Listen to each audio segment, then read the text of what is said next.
Nuclear bomb tests helped determine the ages of whale sharks for the first time. We know that whale sharks are the largest fish in the seas, reaching up to nearly 60 feet in length. But that's one of the few things we know about the endangered species. Because of the whale shark's elusiveness, marine researchers were left to guess at its age and lifespan, which conservationists use to develop species survival plans. New findings end those guesses.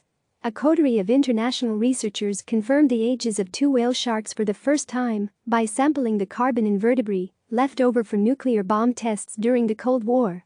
And by learning how long the species can live, conservationists know a bit more about how to protect them in the wild. The findings were published in the journal Frontiers in Marine Science. The evasive whale sharks aren't whales at all, they're a species of carpet sharks, and they can live in every tropical ocean on Earth.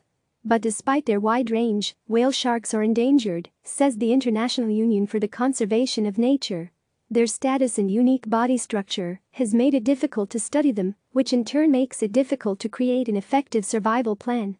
Progress in improving whale shark populations reversed in 2016 when the species was reclassified from vulnerable to endangered. "I've been working on whale sharks for 20 years, said Mark Meakin, senior principal research scientist at the Australian Institute of Marine Science and study co-author. Over that time, we've learned about their movements and behaviors, but some very basic information is still a mystery to researchers. Their lifespan was an essential piece that's been missing for decades, until Meakin and the team took a novel approach to dating the fish. How to age the world's largest fish. Previous attempts at aging whale sharks were mixed. To do it, researchers need to slice into vertebrae that, when cut, reveal growth bands, similar to the rings in tree trunks, that could prove how old they are. But researchers could never decide whether the bands were formed once or twice a year, a distinction that made it difficult to determine how long they live. So Meakin, lead author Joy Song and the team set out to settle the growth band debate, using leftover carbon from bomb tests.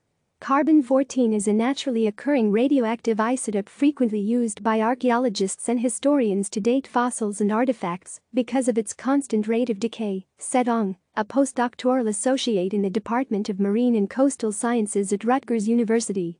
But nuclear weapons testing throughout the 50s and 60s caused levels of carbon-14 to temporarily elevate. Those levels first saturated the atmosphere, then oceans, then entered the food web and into animals, and that's how elevated levels of the isotope ended up in the vertebrae of some of the world's largest fish. So Ong, Meakin and their colleagues started their dating of animals the traditional way.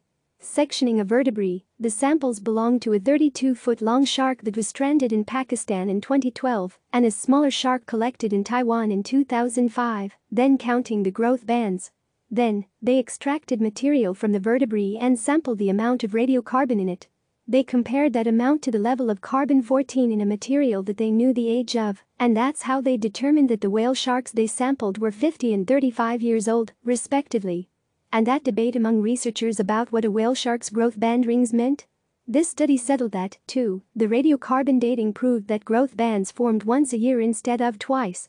The significance now that we know the growth bands generate once a year, we know whale sharks grow slowly, which means populations likely won't survive high losses in fisheries, Meakin said. That's a key conservationists can use to more accurately model their populations, which can aid in their conservation. Previously, researchers believed whale sharks may live up to 100 years. That still could be true, because the whale shark collected in Pakistan was only 32 feet in length, which is smaller than average. There's evidence that perhaps it would have continued to grow and mature, he said.